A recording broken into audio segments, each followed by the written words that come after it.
All right, folks, let's talk about cars. Not just any cars though, but the cars you can actually afford. Because if you're out here making $40,000 a year and you're drooling over a Bugatti, we need to have a serious chat. Just because you want to drive a car that says I've made it, it doesn't mean that your budget agreed. Trust me, nothing screams bad financial decisions like flexing a luxury car while dodging all of your responsibilities financially. Today, we're breaking down how much car that you can actually afford based on your salary. No fluff, no guilt, just hard facts sprinkled with a healthy dose of humor. Are you ready?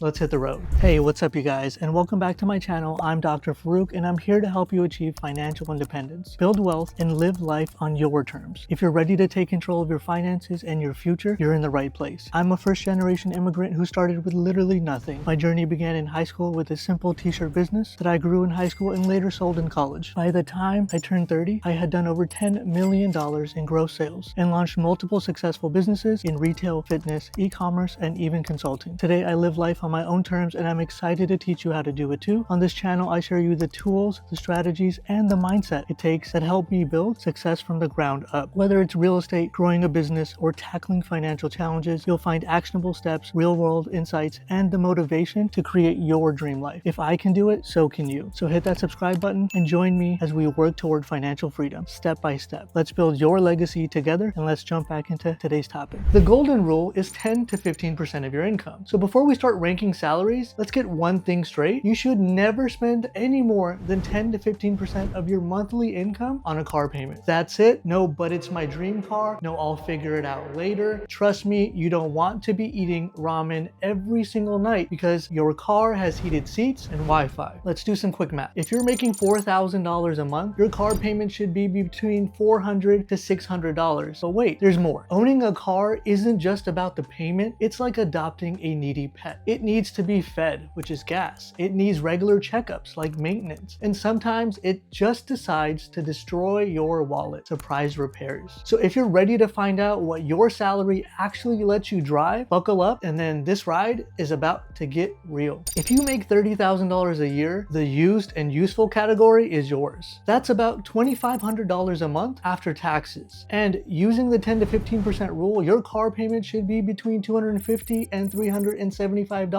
Not bad, right? But let's manage expectations a little. You're not driving off in a luxury SUV. This is the used but reliable zone. Here's what you're looking at. You're looking at a Honda Civic or a Toyota Corolla. These cars are like the reliable friend who always shows up on time. They're not flashy, but they get the job done. Mazda 3, fun to drive, affordable, and won't leave you crying at the mechanic. A decent used car. Look for something with under 100,000 miles and a solid maintenance history. And no, the dealer's promise of just a little rust does not count. If you're making 30 grand and thinking about leasing a BMW, let me stop you right there. You and the car will both be broke, except the car still gets to look good while you're eating PB&J sandwiches for dinner. Pro tip, focus on keeping your total car expenses, payments, insurance, gas, and maintenance under 20% of your income. Otherwise, you'll be driving yourself straight into debt. If you make $50,000 a year, you're in the new but modest category. Congratulations, you're making 50 grand. That's about $4,000 a month, which means your car payment can be between $400 to $600. Now you've got a little more wiggle room, but let's not get too crazy. You're still in the practical zone, but now you can consider a new car if you shop smart. Here's what you're working with. A new Hyundai Elantra or a Kia Forte. Affordable, stylish, and they come with warranties long enough to make your grandma proud. Toyota Camrys, Honda Accords, these cars scream I've got my life together, even if you're still Googling how to cook chicken without burning it. Used SUVs like a Honda CR-V, if you need a bit more space but don't want to go broke, this is your move. At $50K, you can afford a car with heated seats, but let's be real. Do you really need your butt toasty, or is this just you trying to feel fancy? Don't forget to check insurance costs. A sporty car might look cool, but it'll jack up your premiums faster than you can say midlife crisis. If you make $75,000 a year, you're in the comfortable and classy category. The $75,000 club. You're earning about $5,500 a month, so your car payment can be between $550 and $820 2025, and this level, you can start looking at newer cars with a touch of luxury. You've officially entered the zone where your car makes your neighbors go, wow, they're doing well. Here's your lineup. You get the Mazda CX-5 or Toyota RAV4. These SUVs are perfect if you want comfort, reliability, and enough room to haul groceries and your impulsive Costco purchases. There's also the VW Jetta, Subaru Outback. A little flair, a little practicality, and a lot of road trip. You'll talk about, but never actually take. Let's just be real. Certified pre-owned luxury cars. If you've always dreamed of an Audi or a BMW, you can grab one that's a few years old and still looks like a boss move. You're making 75 grand, so sure, you can afford a car with a sunroof, but just remember, a sunroof doesn't fix potholes or traffic. You're still stuck like the rest of us. Here's a pro tip. Consider how long you plan to keep the car. Spending a bit more upfront on a high quality vehicle can save you money in repairs down the road. Now let's go if you make $100,000 a year. You're in the mid-luxury lane, so welcome to the six-figure territory. You're taking home around $7,000 a month, and your car payment can be between $700 and $1,050. At this level, you've got options. Nice options. But remember, just because you can afford a luxury car doesn't mean that you need one or that you should, unless you want to, and in that case, flex away, do your thing. Here's what's on the table. A Tesla Model 3. If you want to save the planet and your gas money, this one's for you. BMW 3 Series or Mercedes-Benz C-Class. These cars say I'm successful but not obnoxious about it. A Lexus RX or an Acura MDX. Luxury SUVs that scream reliability and comfort, perfect for road trips or just feeling fancy in the Whole Foods parking lot. At 100 grand, you can afford a car that parks itself. Great news for people who still can't parallel park.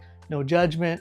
I can't do it still. Luxury cars come with luxury upkeep though. Budget for higher maintenance and insurance costs or you'll find yourself regretting that fancy badge. Now, if you make 200 grand or more a year, you're in the anything goes category. All right, baller. If you're making 200 grand or more, your monthly take-home pay is around $14,000 and your car payment can be between $1,400 and $2,100. At this point, your car budget is basically a choose your own adventure book. Here's what you're rolling in. A Porsche Macan or a BMW X5. Because nothing says I've made it like a luxury SUV with a price tag that could buy a small house. There's a Tesla Model S. Save the environment in style. Bonus instant clout at tech conferences as well. My personal favorite, the Mercedes-Benz S-Class. The ultimate I don't check price tags car. At 200 grand, you're not just buying a car, you're buying a status symbol. Just make sure you're not parking it next to a shopping cart in the grocery store lot. Protect that baby. Pro tip, even if you're rolling in cash, remember to ask yourself, is this car adding value to my life or just draining my wallet? Don't let your car drive you broke. At the end of the day, your car is just a tool to get you from point A to point B, not a trophy. Stick to the 10 to 15% rule, prioritize your needs, and save the flashy purchases for when your bank account can actually handle it. And hey, if you can't afford the dream car just yet, remember this. No one looks cool stressing over their car payment. Thank you very much for watching, and if this video helped you at all to avoid a bad financial disaster, hit that like button, subscribe, and keep updated, and let's keep building a future where you can drive nice cars and afford dinner at the same time. I'll catch you in the next one, and remember, you don't need the flashy car. Save your money to the best of your abilities. See you later.